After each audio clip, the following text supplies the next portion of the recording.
আরেকটি রাজনৈতিক দল সম্পর্কে আমি বলতে চাচ্ছিলাম না, তাও বলি যে ওনারা, আমি জানি না তাদের রাজনীতি মানে ধর্মের নামে রাজনীতি করেন, এটা আদর্শ কি?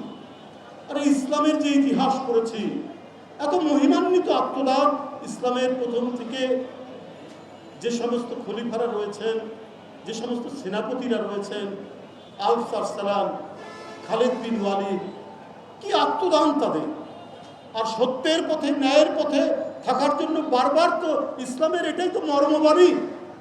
তো আপনারা কি গোটা দেশের জনগণ স্বাধীনতার পক্ষে, আপনারা স্বাধীনতার বিরুদ্ধে অবস্থান করলেন ৭১ সালে। ৮৬ সালে আপনারা হাসিনার সাথে গিয়ে এরশাদের অধীনে নির্বাচন করলেন, অথচ অঙ্গীকার ছিল এরশাদের অধীনে নির্বাচন। ৫ই আগস্টের পর বলে দিলেন আমরা আওয়ামী লীগের সব মাফ করে দিব আর ভারতের সাথে আমরা সম্পর্ক গড়ে দিব। কিভাবে করে তুলবেন?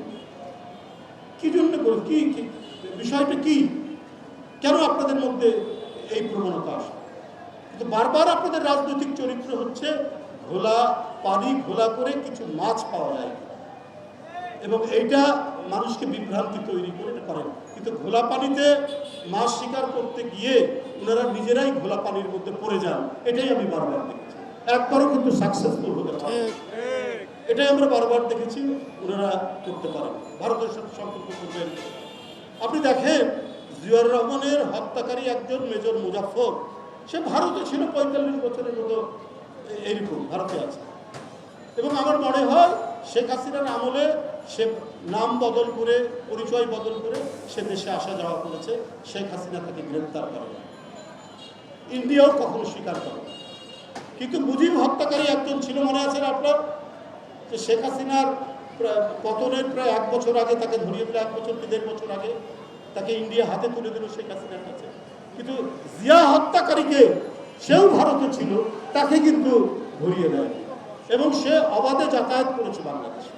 এইবার ধরা পড়লো গতকাল কি গত পরশুদিন। তাহলে এই যে আমাদের দেশের প্রতি, আমাদের জনগণের প্রতি, আমাদের গণতন্ত্রের প্রতি, আমরা নিজের শক্তিতে এগিয়ে যাব, তার প্রতি তাদের বিশ্বাস নেই। আপনারা বলেন তাদের সাথে সম্পর্ক করে তোলেন, আপত্তি না, কিন্তু বলুন একটু যে আপনারা কি আমাদের স্বাধীনতায় বিশ্বাস করেন?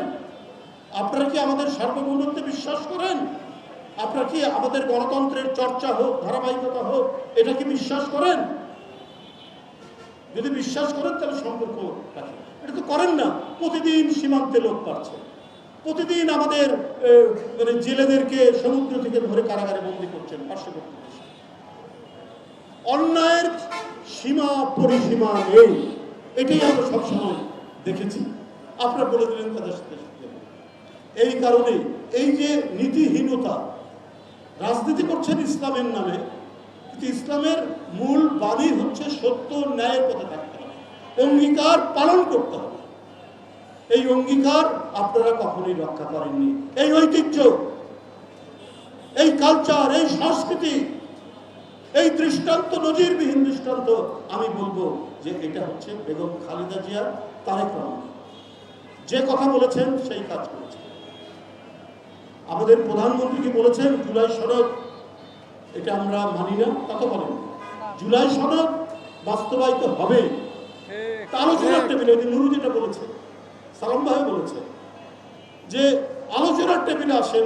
আরো কিছু তো নোট অফ ডিসেন্ট তার মধ্যে ছিল, এগুলো নিয়ে আলোচনা করি, না করে বাইরে হুমকি, ওই যে যেটা সালাম ভাই বলেছেন তো ফেলে দিব, এই করবো সেই করবো, এটা তো শেখ হাসিনার কথা। বেগম জিয়া ৯১ সালে ক্ষমতায় আসলেন যে ধাক্কা দিয়ে গণতন্ত্র শেখাবো। হাসিনা কি করে গণতন্ত্র শেখাতে হয় আমরা জানি। তো শেখ হাসিনার কণ্ঠস্বর, ফ্যাসিবাদী কণ্ঠস্বর, আজকে ওই দলের প্রধান নেতাদের কণ্ঠস্বর এক হবে কেন? এটাই তো হচ্ছে আজকে সবচাইতে বড় জিজ্ঞাসা। ওই ভাষায় কথা বলছেন কেন? আমরা গণতন্ত্র অর্জন করেছি, সমালোচনা করবেন, বক্তব্য রাখবেন, সরকারের নানা বিষয় নিয়ে আলোচনা করতে পারেন, সমালোচনাও করতে পারেন। এটাই তো গণতন্ত্রের সৌন্দর্য, বিউটি। আসুন আমরা সেই গণতন্ত্রের চর্চার মাধ্যমে গণতন্ত্রকে এগিয়ে নিয়ে যাই।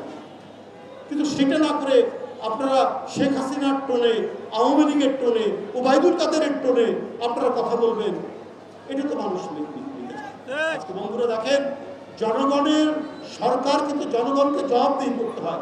5 বছর পর আবার জনগণের কাছে ফিরতে হবে, তার কাছে ভোট চাইতে হবে। এবং এই নীতিতেই জনাব তারেক রহমান একের পর এক তার ভোটের প্রাক্কালে যে অঙ্গীকার, সেটি বাস্তবায়নের জন্য নিরন্তর তিনি দৌড়ে বেড়াচ্ছেন বাংলার এক প্রান্ত থেকে আরেক প্রান্তে। জনগণের যাতে কষ্ট না হয় তাই তিনি এই যে আমরা যে হার্টের রিং লাগাই, এই হার্টের রিংয়ের উপর তিনি 10% ভ্যাট মওকুফ করেছেন, অর্থাৎ প্রতিটি রিংয়ে 20,000 টাকা কম।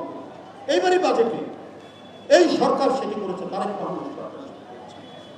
শুধু তাই না, গরিব মানুষের যাদের হার্ট অ্যাটাক হতো, যাদের ক্যান্সার হতো, কিডনির রোগ হতো, থ্যালাসেমিয়া হতো, তাদের আগে 50,000 টাকা দেওয়া হতো, সেটা 1 লাখ টাকা করেছেন এবারে বাজেটে তারেক রহমান। এটা জনস্বার্থে জনগণের প্রতি তার যে অঙ্গীকার, জনস্বার্থের প্রতি তার যে অঙ্গীকার, সেই অঙ্গীকার নিয়েই তিনি এই কাজটা করেছেন। অত্যন্ত জরুরি, একজন হার্টের রোগী, ক্যান্সারের রোগী, গরিব মানুষ, রিক্সাওয়ালা, সিএনজিওয়ালা, আপনার কৃষক, শ্রমিক, সে কীভাবে তার অনেক টাকা খরচ করে, কিন্তু তিনি সেটা তাদেরকে সহায়তা করার জন্য তিনি আরও 50,000 টাকা বাড়িয়ে 1 লাখ টাকা করেছেন। হার্টের রিং তার ভ্যাট কমিয়ে দিয়েছে। এটাই হচ্ছে জনবান্ধব সরকারের দৃষ্টান্ত।